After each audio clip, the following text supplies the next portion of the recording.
at Annette Lake in Jasper National Park, and it's been a great day. We've seen a lot of wildlife, but more than anything, today we've seen a lot of elk. So let's draw an elk. Okay, so today I'm going to change things up a little bit. I've got some gray paper here. Now the reason that I'm using gray is that when I work on pastels and I do my paintings, I find that they work a lot better when I'm working on a kind of a mid-tone paper or canvas or whatever I'm working on, because your blacks or your darks, you can put them in and then you can use a white chalk or pencil crayon to put in the lights, and they come up very quickly. This was an old one I did of a sea turtle. Okay, so today we're going to be drawing the elk, and so with my kneaded eraser, just for fun, I made this little elk head here that I'll erase with. I've got a few different kinds of pencils. I've got a charcoal pencil. I've got a the kneaded eraser. I've got a Kleenex. We're going to need that. I've got a white piece of chalk, and I've got a white pastel pencil, or it's like a pencil crayon almost. So if you just have white paper or your sketchbooks and your pencil, that will be just fine today. So we're going to start off the elk today. I think that the best way would be, we want to get this elk's head on the paper. Like, we don't want the horns to go right off the paper, so we're almost going to do a kind of a triangle here. I'm just going to darken this up in a minute so that you can see. I want to make sure that the horns are going to come on, and this whole his whole rack of horns here, we're going to want it to go right. I can see that it's going to go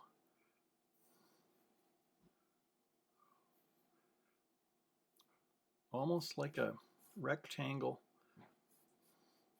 over here. That's how large this this comes out. So the elk is going to be lying down in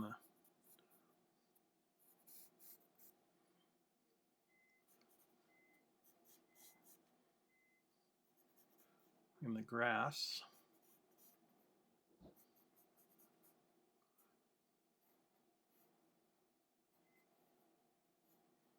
And like I've said before, pay attention to these shapes around the elk. We're not going to draw the tree behind the elk yet. We're just going to try and get the basic proportions of the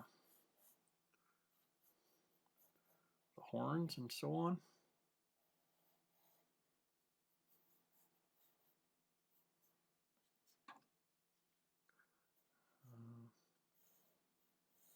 And I'm looking at the space in between all of the horns.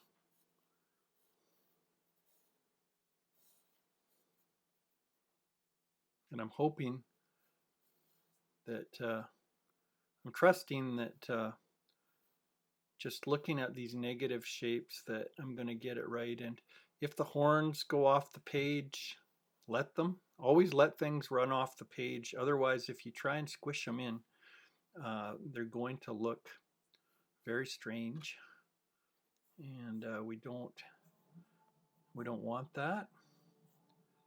So just going to go like this, and these horns are coming out here, like so.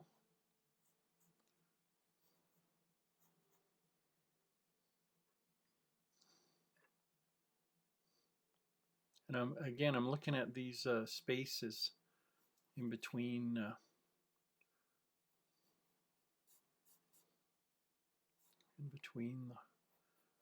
the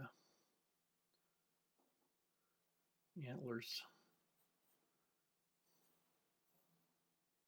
Now I believe that these are called points on the horn, the elk antlers, and they kind of denote how old this elk is.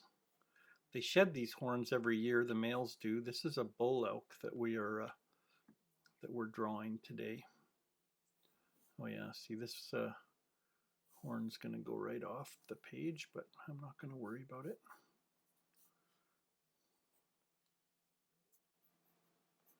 Oh, I can see that the neck has to be thicker back here. I'm going to shade everywhere where I see that it's dark.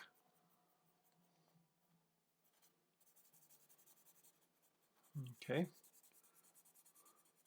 So I'm going to move this up here.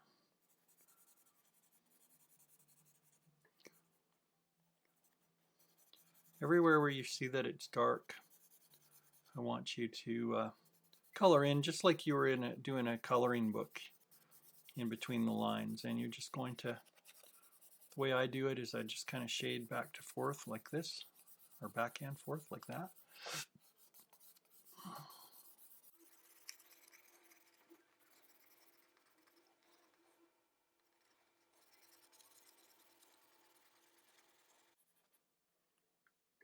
Now, this picture that I took was taken in Jasper a few months back. My wife and I decided to drive out there.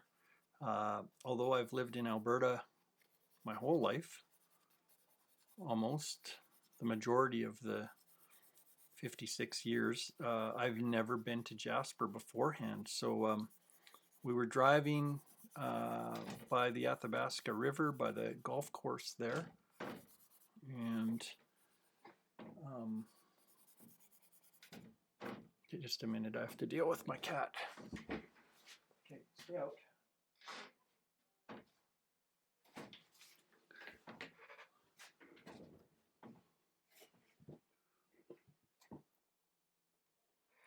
Anyhow, as I was saying,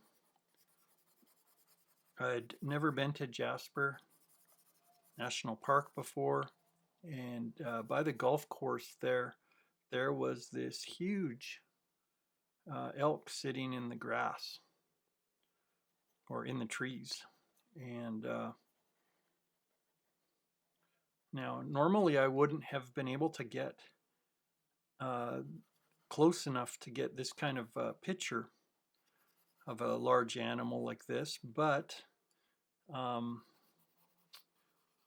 don't know, during the summer I was talking to a friend of mine, a fellow artist by the name of Frederick McDonald, and Fred and I, we've had an exhibition in the past many years ago, and we've been friends for a long time.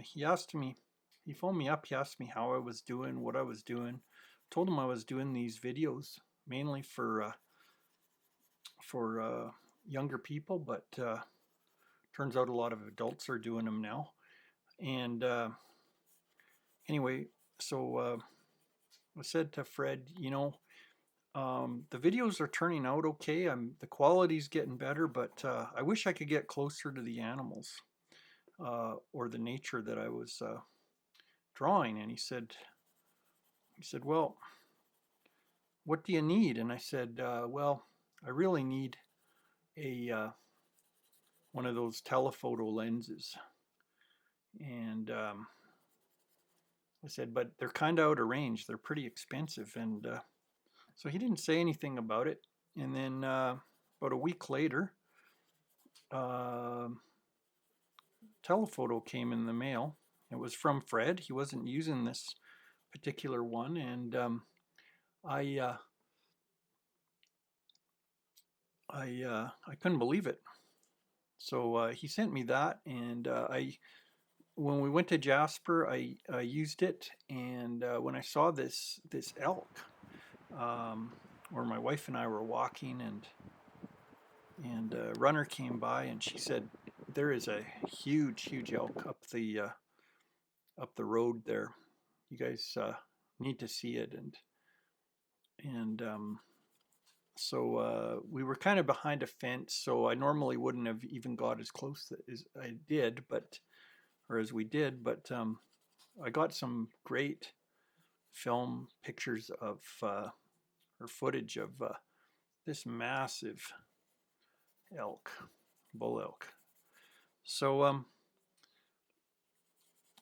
you know, thank you, Fred, because I've taken some more footage since, and I wouldn't be able to without your generosity, and it's just been a terrific help to me.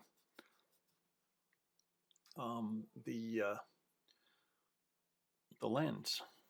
Of course, you should never approach a large animal, and even if you're stopping to take a picture from your car, you want to use a big lens like the one that Fred gifted to me. Um, so that was really fortunate.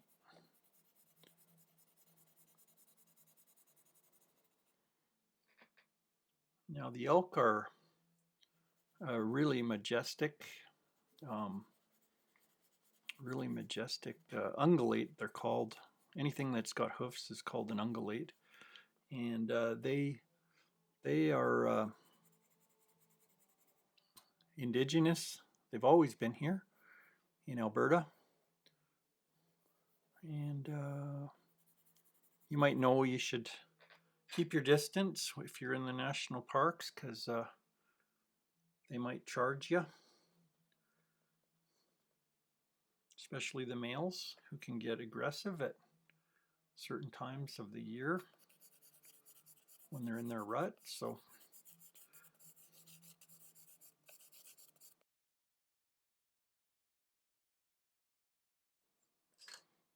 now that I've got the basic shape of the elk in here, I'm going to go ahead and put that this tree that's standing by or sitting by in the grass here. I'm going to just kind of rough it in.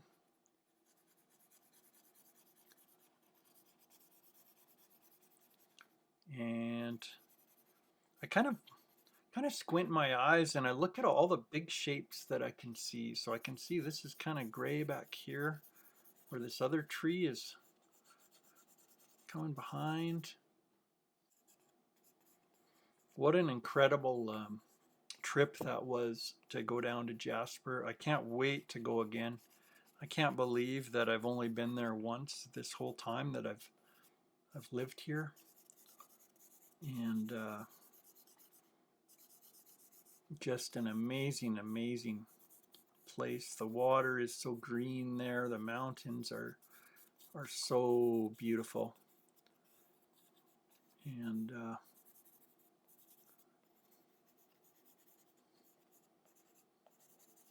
I was just thrilled to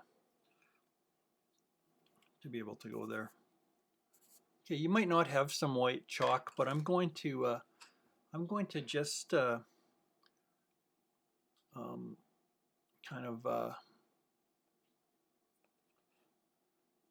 of look at this, look at the whole picture, and I'm going to start coloring in or adding, if you do have gray paper, and doing some of this, adding some highlights here.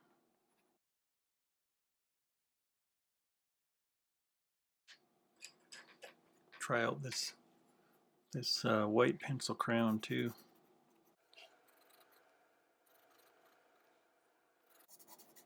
Seems like this This white chalk works a little bit better.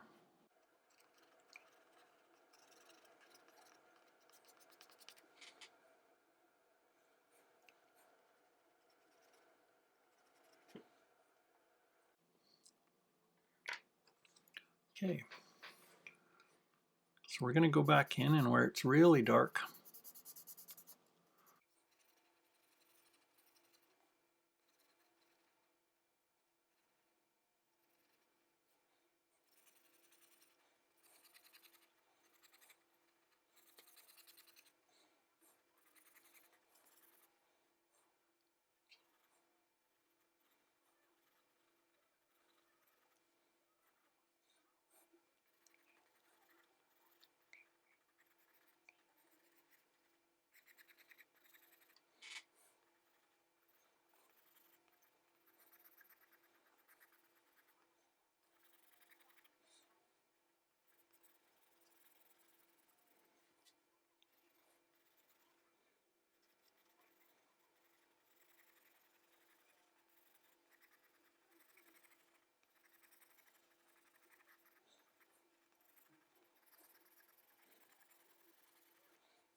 Suppose we could try.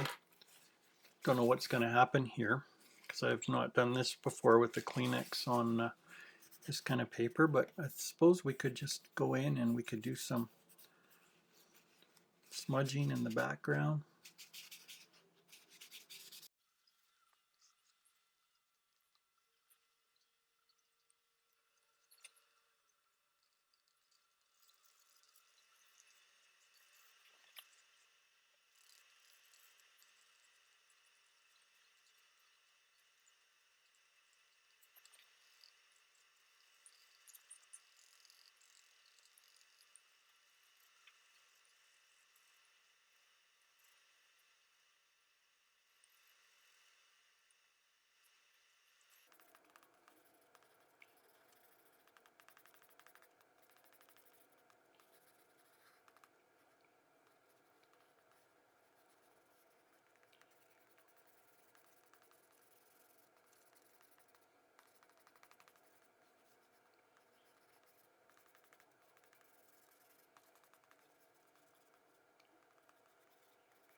I wouldn't expect if you didn't have white chalk and charcoal at your disposal to have a result like this. But with your pencil, um, you can you can do your own version of this elk, and you know what? It's going to vary so much what kind of result you get.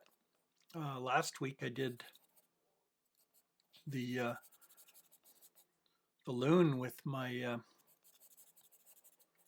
all the way from grades 1, 2 to 7, 8. And as you can see, they had way different results. They were able to put a lot of their personality into it. I don't expect you to get a result like like mine. Try not to compare yourself to what I'm doing. I've been drawing for 50 years. That's half a century. So the main thing, like I always say, is are you having fun drawing? Those of you that are hunters, or you go hunting with your parents maybe, and for elk, this can be not necessarily as fun, but it can be great fun for you to just sit and draw the elk and notice things about the elk that maybe you didn't see before. And a great way to pass the time. And I've said it just about every drawing episode. For me, this is a way. Some people meditate. They sit quietly and they close their eyes and they think, or they try not to think, to kind of recharge. And some people will hike or sit in nature. Me, I love to draw. Having said that, since well, no, even before COVID occurred last year, I was starting to do something called yoga, and I'm going to do some tonight before I go to sleep. That helps me a lot.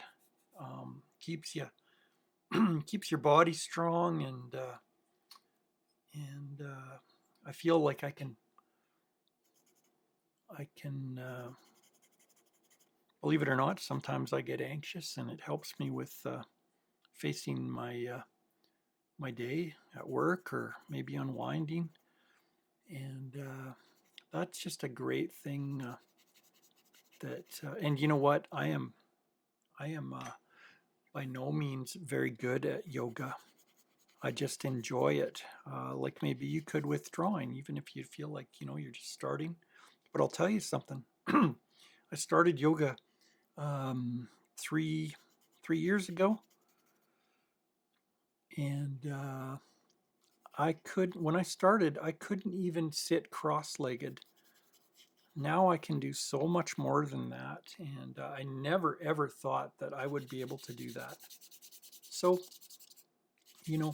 at school, what we say to the students, our teachers and whatnot, when they get frustrated and you say, "Oh, I can't do that, I can't do that," you always have to put a yet next to that. Maybe you can't do that right now, but just say, for instance, I can't do the splits, but then I would say I can't do the splits yet.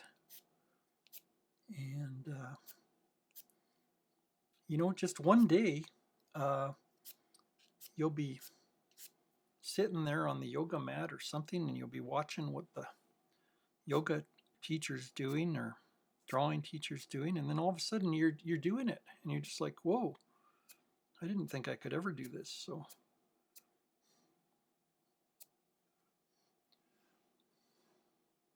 this isn't bad. I shouldn't say that.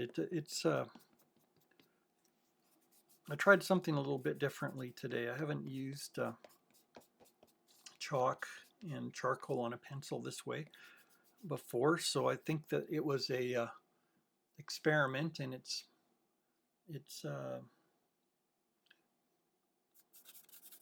turned out okay.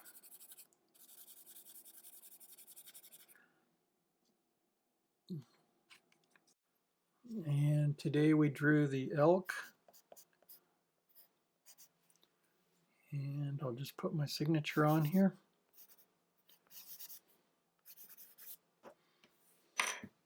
There we go. We'll see you next week.